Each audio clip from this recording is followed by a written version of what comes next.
Welcome back everyone. तो हम लोग अपने पेपर्स को कंप्लीट कर लेते हैं। हमारा लास्ट पार्ट है ये आरपीएससी 2024 का हम लोग जो पेपर कर रहे हैं पेपर 2। तो पेपर 2 में हमारा आज का लास्ट पार्ट रहेगा और इसी के साथ साथ हम लोग 150 क्वेश्चंस पूरे के पूरे कंप्लीट करेंगे। ओके, तो चलिए लास्ट टाइम में पेशेंस बना के रखना है क्योंकि पता नहीं होता है कब आपको आपकी मंजिल मिले। तो इसी तरह ये भी आपका लास्ट पार्ट है और इसमें हम लोग जो भी इम्पोर्टेंट क्वेश्चंस रहेंगे उनको डिस्कस करेंगे। तो हमारा जो आज का पहला क्वेश्चन है वो है, निम्नलिखित में से किन्होंने मार्क्स को एक अद्भुत द्वंद्ववादी के रूप में अस्वीकार किया है, मतलब रिजेक्ट किया है, अपितु उन्हें एक प्रक्रियात्मक विचारक माना है। तो फंक्शनल थिंकर माना है। वो कौन है, किसने मार्क्स को, ये आपको याद रखना है। और ये क्वेश्चन यहीं पे पूछा गया था, उसके बाद अभी नहीं पूछा गया है, तो ये आपके लिए इम्पोर्टेंट क्वेश्चन रहेगा। तो इसमें ऑप्शन 2 हो जाएगा। जो कोहेन है उनको फंक्शनल थिंकर माना गया है, तो option 2 is a correct answer. Karl Marx के अनुसार निम्नलिखित में से कौन सा समाज की आर्थिक संरचना का बुनियादी आधार नहीं है। तो जो उनका फंडामेंटल बेस है वो पूछ रहा है, कौन सा नहीं है वो आपको बताना है। तो इसमें हो जाएगा method of production, production forces और प्रोडक्शन रिलेशन। लेकिन जो एलिनेशन है वो इसका आधार नहीं है, वैसे भी आपको पता ही है। तो ऑप्शन जो 3 है वो करेक्ट आंसर हो जाएगा। नेक्स्ट है, निम्न में से किस सैद्धांतिक दृष्टिकोण को दैनिक जीवन का समाजशास्त्र कहा जाता है, sociology of every day life कहा जाता है। तो ये कौन है, फिनोमेलॉजी, जिसको सोशियोलॉजी ऑफ एवरीडे लाइफ कहा जाता है। यह किसका मत है कि प्रघटना शास्त्र ब्राह्म्य विश्व से जुड़े विद्यमान समस्त अनुमानों की व्यवस्थित ब्रैकेटिंग की जांच करता है। तो ब्रैकेटिंग आ गया यहाँ पे, आप यहाँ से समझ सकते हैं कि कौन होगा। तो ब्रैकेटिंग की बात किसने करी है, वो है हसरल। तो ऑप्शन 1 करेक्ट आंसर हो जाएगा। नेक्स्ट है, निम्नलिखित में से किसने मैक्स वेबर की सामाजिक क्रिया की परिभाषा में बदलाव किया है। तो जो सोशल एक्शन थी की डेफिनेशन वेबर ने दी थी, उसमें बदलाव किसने किया है। तो वो हो जाएंगे पार्सन, सूट्स, हैबरमास या फिर गिडिंग्स। तो वो हो जाएंगे अल्फ्रेड सूट्स, क्योंकि वो वहाँ से शुरू करते हैं। तो ऑप्शन 2 करेक्ट हो जाएगा। निम्न में से कौन सी विशेषता फेनोमेनोलॉजिकल सिद्धांत की नहीं है, यानी फेनोमेनोलॉजिकल थ्योरी की नहीं है, वो आपको बताना है। तो इसमें हो जाएगा, यह अध्ययन केंद्र का व्यक्ति का सचेत अनुभव है, मतलब focus of study is the conscious experience of the individual. तो ये आपका सही हो जाएगा, ये तो है ही। नेक्स्ट है, यह पूर्व धारणाओं एवं कट्टर सोच पर आधारित है। तो नो, बिल्कुल भी पूर्व धारणाओं पर आधारित नहीं होता है। तो यही वाला हो जाएगा कि ये इसकी विशेषता नहीं है, यानी ऑप्शन 2 करेक्ट हो जाएगा। यह व्यक्तियों द्वारा वस्तुओं के अर्थ का निर्माण करने के तरीके से संबंधित है। यह सामाजिक वास्तविकता की विषयपरक प्रकृति का परीक्षण करता है। तो ये भी सही हो जाएगा। निम्नलिखित में से कौन सी अवधारणा लोक विधि विज्ञान में स्थान नहीं रखती है। एथनोमेथोडोलॉजी में उसका कोई भी प्लेस नहीं है, वो आपको बताना है। तो अकाउंट्स की बात करते हैं, इंडेक्सिकलिटी की बात करते हैं, रिफ्लेक्सिविटी की बात करते हैं, लेकिन फॉर्मल ऑर्गेनाइजेशन की वो कोई भी बात नहीं करते। तो ऑप्शन 1 करेक्ट हो जाएगा। एथनोमेथोडोलॉजिस्ट अक्सर उल्लंघन शब्द का यूज़ करते हैं, यानी ब्रीचिंग एक्सपेरिमेंट शब्द का यूज़ करते हैं, जिससे वे, उसका क्या मतलब है वो आपको बताना है। तो ब्रीचिंग एक्सपेरिमेंट का क्या मतलब होता है, जब हम नियमों का उल्लंघन करते हैं। तो यहाँ पे देख लेना है कौन से ऑप्शन में उल्लंघन की बात हो रही, वही करेक्ट आंसर हो जाएगा। तो सामाजिक मानदंडों का उद्देश्यपूर्ण उल्लंघन कर अंतर्निहित सामाजिक व्यवस्था समझ सके, ये इसका हो जाएगा। तो ऑप्शन 3 करेक्ट आंसर हो जाएगा।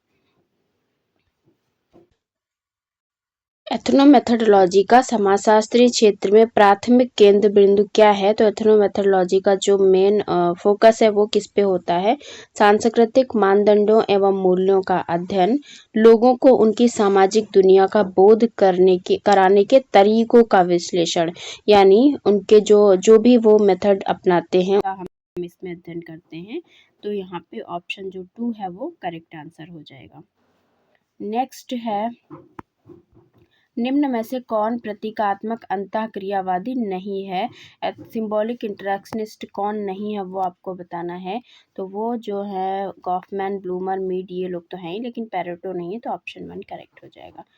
जेंडर के प्रकार्यवादी सिद्धांत के प्रमुख प्रस्तावक कौन हैं? तो जेंडर के जो प्रकार्यवादी सिद्धांत के प्रस्तावक हैं, यानी फंक्शनलिस्टिक थ्योरी जो ऑफ रिलीजन है, उसके जो प्रस्तावक हैं वो हैं मिरियम जॉनसन। तो ऑप्शन 3 हो जाएगा। और ये क्वेश्चन यूजीसी नेट के लिए भी बहुत इंपॉर्टेंट है, कई बार पूछे जाने की पॉसिबिलिटी है इस क्वेश्चन की।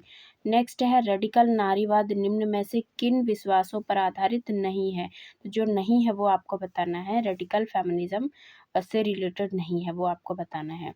महिलाओं और महिलाओं के रूप में पूर्ण सकारात्मक मूल्य रखती है। पित्त सत्ता असमानता की सबसे व्यापक व्यवस्था बनी हुई है। स्त्री चेतना पर पुनः कार्य करके पित्त सत्ता को हराया जा सकता है। पित्त सत्ता की व्यवस्था द्वारा केवल यहाँ पे लगा हुआ है, इसीलिए मैंने इसको बाद में पढ़ा था, और जब केवल लगा है तो ऑप्शन यही सही हो जाएगा। ऑप्शन जो 2 है वो करेक्ट आंसर हो जाएगा।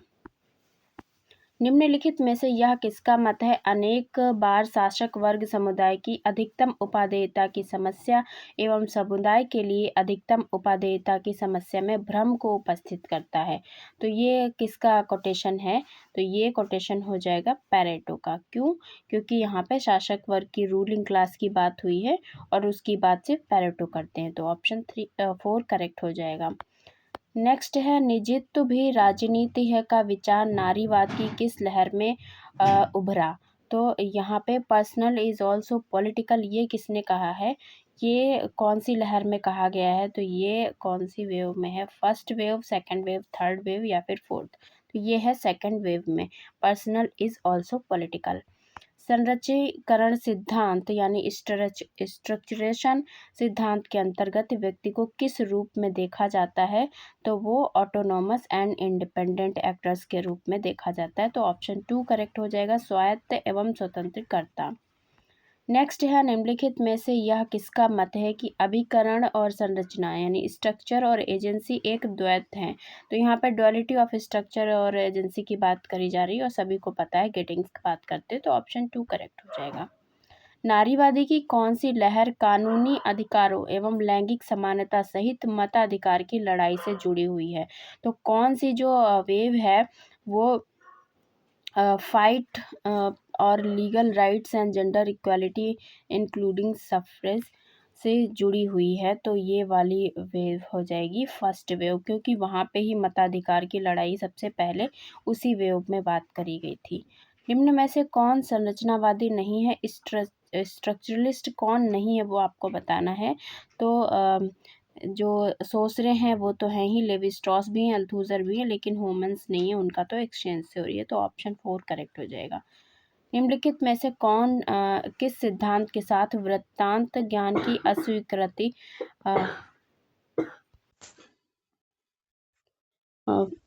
विचार जुड़ा हुआ है, यानी rejection of narrative knowledge is associated with? तो ये क्या हो जाएगा?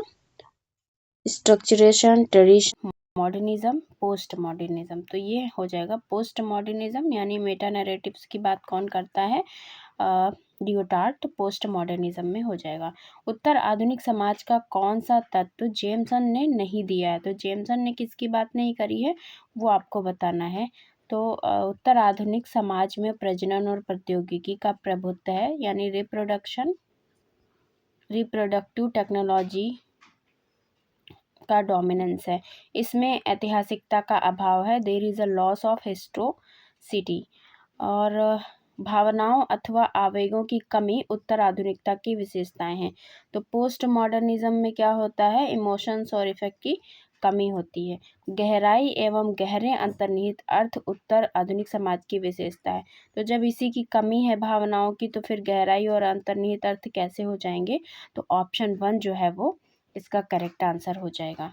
नेक्स्ट है डेरिडा के उत्तर संरचनावादी विचारों को निम्नलिखित में से किस माध्यम से प्रस्तावित किया गया है? तो the theory of structuration, theory of deconstruction, power relation theory या फिर थ्योरी ऑफ वॉलंटरिज्म। तो ये जो ऑप्शन हो जाएगा इसमें हो जाएगा डिकन्स्ट्रक्शन की वो बात करते हैं, तो ऑप्शन जो 2 है वो करेक्ट हो जाएगा।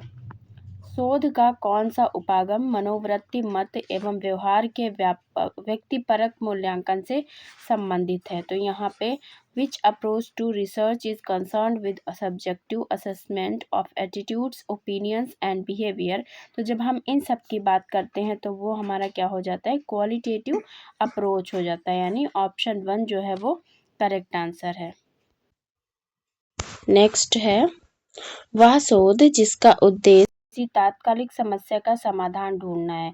तो जब हम इमीडिएट जो भी प्रॉब्लम होती है उसका इमीडिएट सोल्यूशन ढूंढते हैं, इमीडिएट प्रॉब्लम का जब सोल्यूशन ढूंढते हैं तो वहाँ पे हम कौन सा रिसर्च यूज़ करते हैं, अप्लाइड रिसर्च। व्यवहारिक अनुसंधान में हम क्या करते हैं, सोल्यूशन ढूंढते हैं किसी भी प्रॉब्लम का, तो ऑप्शन 2 करेक्ट हो जाएगा। नेक्स्ट है, आनुभविक दृष्टि से सत्यापित तथ्यों के संग्रहण के द्वारा ज्ञान की रचना को क्या कहते हैं? तो building of a knowledge through collection of empirically verifiable fact is called. तो उसको हम कहेंगे साइंटिफिक रिसर्च। जब हम सत्यापित तथ्यों के संग्रह द्वारा ज्ञान की रचना करेंगे तो उसको हम वैज्ञानिक अनुसंधान कहेंगे, तो ऑप्शन 3 करेक्ट हो जाएगा। निम्नलिखित में से किस अवधारणा को इस प्रश्न से संबोधित किया गया है, क्या हम वास्तव में वही माप रहे हैं जो मापना चाहते हैं? मतलब are we really measuring what we want to measure. तो यहाँ पे मापने की बात हो रही है, और मापने की बात जिसमें होती है उसको हम कहते हैं वैलिडिटी यानी वैधता। तो ऑप्शन जो 3 है वो करेक्ट हो जाएगा। और ऑब्जेक्टिविटी जब सेम रिजल्ट आएगा तब हो जाएगा, और रिलायबिलिटी जब बार बार वही परिणाम आता है तो उसको हम रिलायबिलिटी कहते हैं। और सब्जेक्टिविटी जब आप अपना उसमें कुछ पक्ष रख देते हैं तो वो सब्जेक्टिविटी हो जाती है। नेक्स्ट है, अवलोकन जब पर्यवेक्षक के मूल्यों, धारणाओं एवं प्राथमिकताओं से अप्रभावित होता है तो कहलाता है।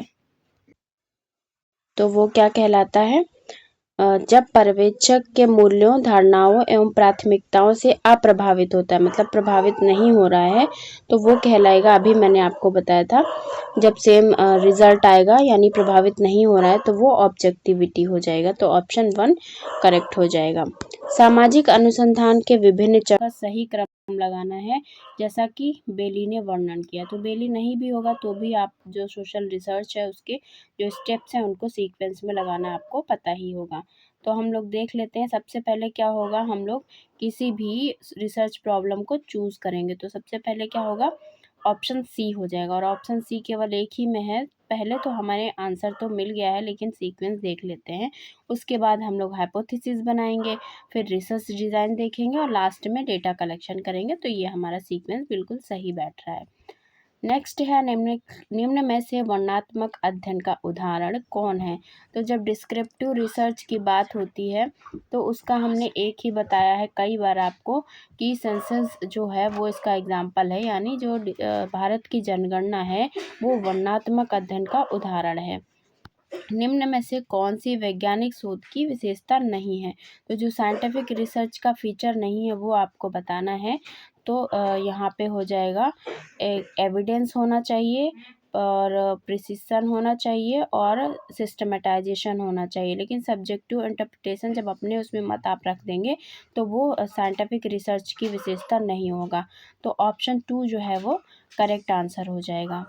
नेक्स्ट है, भारत में पुरुषों एवं स्त्रियों में 1979, 1989 एवं 1999 में एड्स की व्यापकता को जानने के लिए किया जाने वाला अध्ययन किस अनुसंधान का उदाहरण है?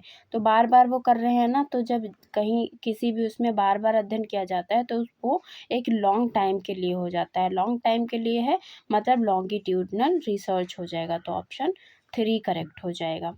और आरपीएससी में यहाँ से एक क्वेश्चन हर बार पूछा जाता है इन रिसर्च के टाइप में, और लॉन्गिट्यूडनल का तो विशेषकर पूछा जाता है, तो आप इसको ध्यान से प्रिपेयर कर लेना अच्छे से, क्योंकि आरपीएससी का जो पेपर बनता है वो बहुत ही अच्छे लेवल का बनता है, तो ये चीज़ आप ध्यान रखना। नेक्स्ट है, निम्न में से कौन सा उपागम एक प्राकृतिक वैज्ञानिक द्वारा नहीं अपनाया जाता है? Out of the following which approach is not adopted by a natural scientist. तो हम लोग इसमें देख लेते हैं। वह परीक्षण के समय वह चरों को नियंत्रित रखेगा। शोध के लिए वह उपकरणों एवं रसायनों का प्रयोग करेगा।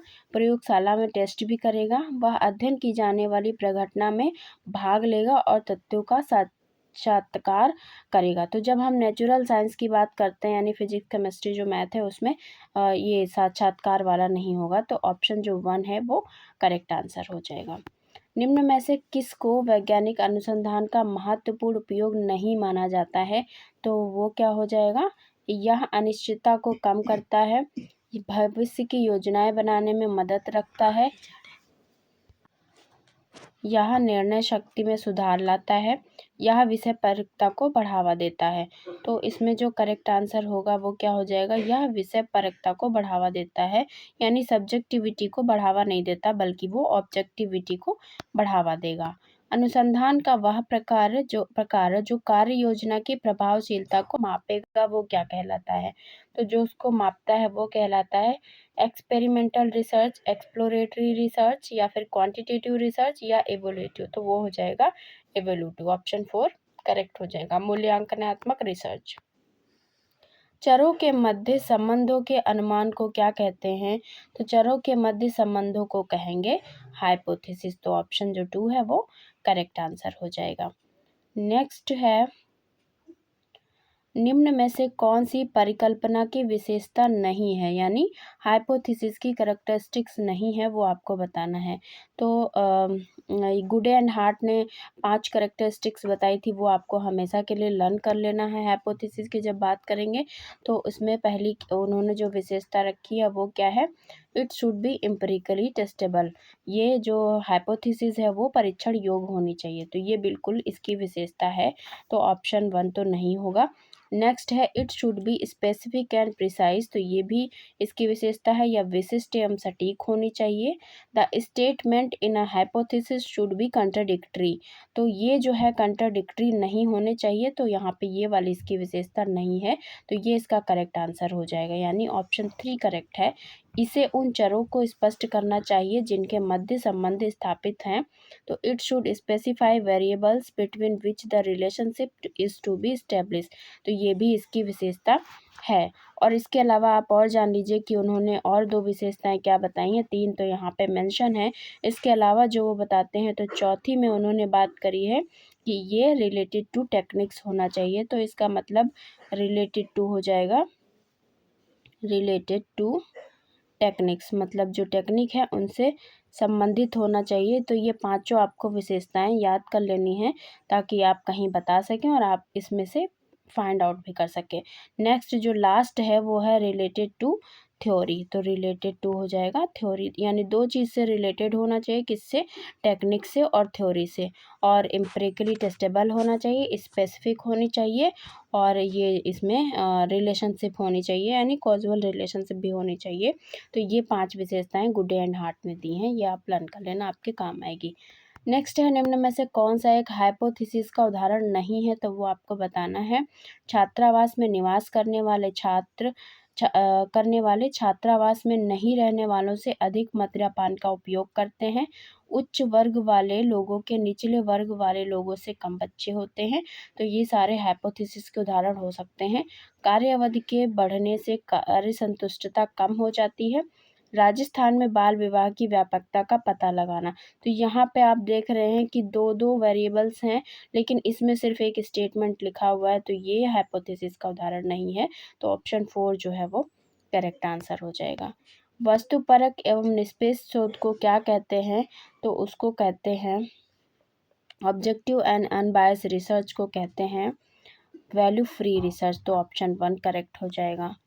नेक्स्ट है, सामाजिक अनुसंधान में भौगोलिक क्षेत्र के चुनावों के लिए कौन सी निदर्शन विधि अपनाई जाती है? तो जहाँ भी जोग्राफिकल एरिया की बात होगी उसमें ग्रिड मेथड अपनाया जाता है। ये तो बहुत पुराना क्वेश्चन है। तो ऑप्शन 3 करेक्ट हो जाएगा। वह निदर्शन प्रणाली जिसमें प्रत्येक इकाई को चुनने जाने का समान अवसर होगा, तब इक्वल चांसेस है किसी को भी सेलेक्ट होने का, तो वो क्या हो जाएगा, रैंडम सैम्पलिंग। तो ये तो बहुत सिंपल सिंपल क्वेश्चंस थे और इसमें कोई भी डिस्कशन की नीड नहीं है, तो इस वजह से हम ज़्यादा डिस्कशन नहीं कर रहे हैं। निम्न में से कौन सा प्रश्नावली का गुण नहीं है, तो क्वेश्चनर की मेरिट कौन सी नहीं है वो आपको बताना है।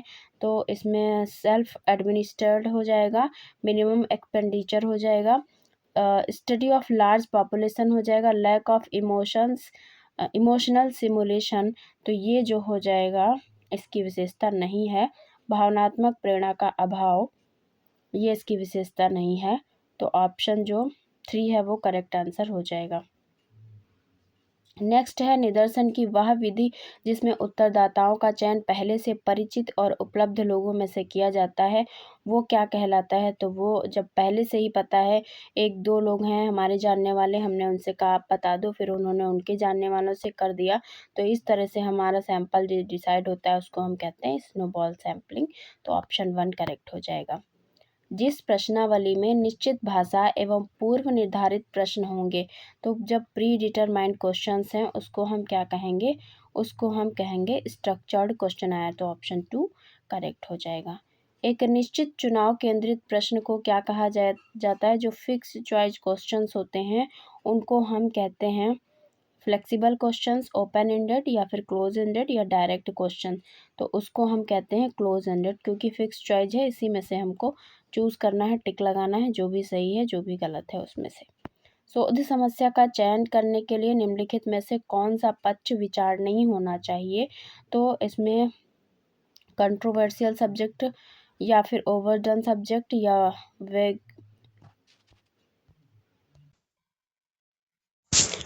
Problem, availability of related research material. तो ये पक्ष जो है वो विचार नहीं होना चाहिए कि कितनी सामग्री की उपलब्धता है। तो ऑप्शन 4 करेक्ट हो जाएगा। अवलोकन विधि के महत्व को चिन्हित कीजिए। तो अवलोकन विधि ऑब्जर्वेशन मेथड को की मेरिट को बताना है।